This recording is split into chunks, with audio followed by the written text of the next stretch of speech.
അസ്സലാമു അലൈക്കും, welcome to Hanas delicacies. ഇന്നൊരു ഡെസേർട്ട് റെസിപ്പിയാണ് ഹോട്ട് ചോക്ലേറ്റ് പുഡിംഗ്. അപ്പോൾ എളുപ്പത്തിൽ എങ്ങനെ ഹോട്ട് ചോക്ലേറ്റ് പുഡിംഗ് ഉണ്ടാക്കാമെന്ന് നോക്കാം. ഇതേപോലെ ഒരു ചെറിയ സ്റ്റീൽ ബൗളിലാണ് ഞാൻ പുഡിംഗ് സെറ്റ് ചെയ്യുന്നത്. അപ്പോൾ ആദ്യം നമുക്ക് ഡ്രൈ ഇൻഗ്രീഡിയൻസ് ഒന്ന് സീവ് ചെയ്തെടുക്കാം. 1/2 കപ്പ് മൈദ ആണ് ഞാൻ എടുക്കുന്നത്. അതിലേക്ക് 1 tablespoon cocoa powder, 1/4 teaspoon baking soda, 1/2 teaspoon baking powder, 1/4 teaspoon salt. ഇതെല്ലാം നന്നായി സീവ് ചെയ്തെടുക്കാം. നിങ്ങൾ പുഡിംഗ് വലിയ പാത്രത്തിലാണ് സെറ്റ് ചെയ്യുന്നതെങ്കിൽ ഈ ഇൻഗ്രീഡിയൻസിൻ്റെ ഒന്ന് ഡബിളാക്കി കൊടുത്താൽ മതി. പിന്നെ ഞാൻ ഒരു 1/4 കപ്പ് ഷുഗർ ആഡ് ചെയ്തിട്ടുണ്ട്. പിന്നെ മിൽക്ക് ആഡ് ചെയ്യാം. 1/4 കപ്പ് മിൽക്കാണ് ആഡ് ചെയ്തത്. പിന്നെ 2 ടേബിൾ സ്പൂൺ ഓയിൽ ആഡ് ചെയ്തിട്ടുണ്ട്. എല്ലാം കൂടി നന്നായിട്ട് മിക്സ് ചെയ്തെടുക്കാം. ഒരു 1/4 ടീസ്പൂൺ വനില എസൻസും കൂടി ആഡ് ചെയ്തിട്ടുണ്ട് കേട്ടോ. എല്ലാം നന്നായി മിക്സ് ചെയ്തിട്ടുണ്ട്. നന്നായി ഒന്ന് ടാപ്പ് ചെയ്ത് കൊടുത്ത് അതിൻ്റെ മേലെ കുറച്ച് ചോക്ലേറ്റ് ചിപ്സും പിന്നെ വേണമെങ്കിൽ കുറച്ച് ആൽമണ്ട്സോ കാഷ്നട്ട്സോ എന്തെങ്കിലും ഇഷ്ടമുള്ളത് ആഡ് ചെയ്യാം. ഞാനിവിടെ ആൽമണ്ട്സാണ് ആഡ് ചെയ്തത്. അപ്പോൾ ഇനി നമുക്ക് ഒരു 1/4 കപ്പ് വെള്ളം ഒന്ന് നന്നായി തിളപ്പിച്ചെടുക്കാം. അതേ സെയിം ടൈമിൽ തന്നെ നമുക്ക് ഒരു പാൻ പ്രീ ഹീറ്റ് ചെയ്ത് വെക്കാം. ഒരു 5 മിനിറ്റ് ഹൈ ഫ്ലെയിമിലൊന്ന് പ്രീ ഹീറ്റ് ചെയ്ത് വെക്കാം. വെള്ളം നന്നായി തിളച്ച് വന്നിട്ടുണ്ട്. അതൊരു ജാറിലേക്ക് ഒഴിച്ചിട്ട് അതിലേക്ക് ഒരു 2 ടേബിൾ സ്പൂൺ കോക്കോ പൗഡറും പിന്നെ ഒരു 1/4 കപ്പ് പഞ്ചസാരയിട്ട് നന്നായി പഞ്ചസാര അലിയുന്നത് വരെ മിക്സ് ചെയ്ത് കൊടുക്കാം. എന്നിട്ട് നമുക്ക് ആ കേക്ക് മിക്സിൻ്റെ മുകളിലേക്ക് ഒഴിച്ചു കൊടുക്കാം.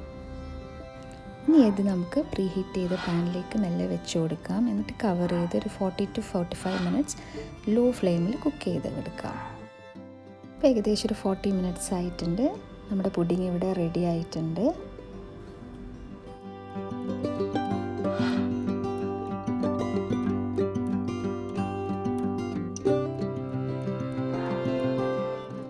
നമുക്കിത് ചൂടോടെ തന്നെ ഐസ്ക്രീമിൻ്റെ കൂടെ സെർവ് ചെയ്യാം.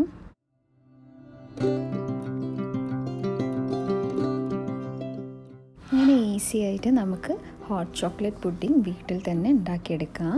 എല്ലാവരും ഒന്ന് ട്രൈ ചെയ്ത് നോക്കണം. നല്ല ടേസ്റ്റി പുഡിംഗ് ആണ്. റെസിപ്പി ട്രൈ ചെയ്താൽ എന്തായാലും കമൻറ്റ് ചെയ്യണം. പിന്നെ ഇഷ്ടപ്പെട്ടാൽ ലൈക്ക് ചെയ്യാനും സബ്സ്ക്രൈബ് ചെയ്യാനും മറക്കരുത് കേട്ടോ.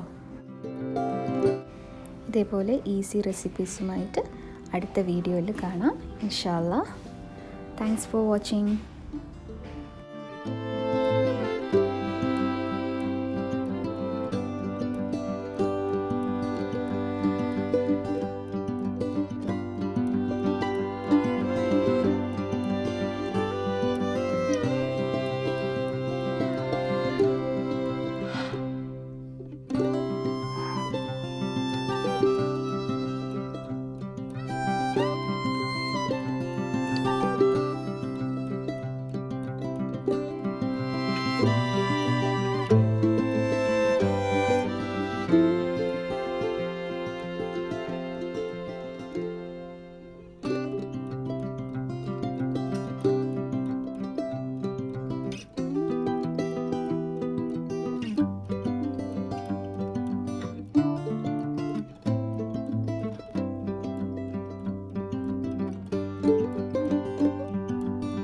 Thank you.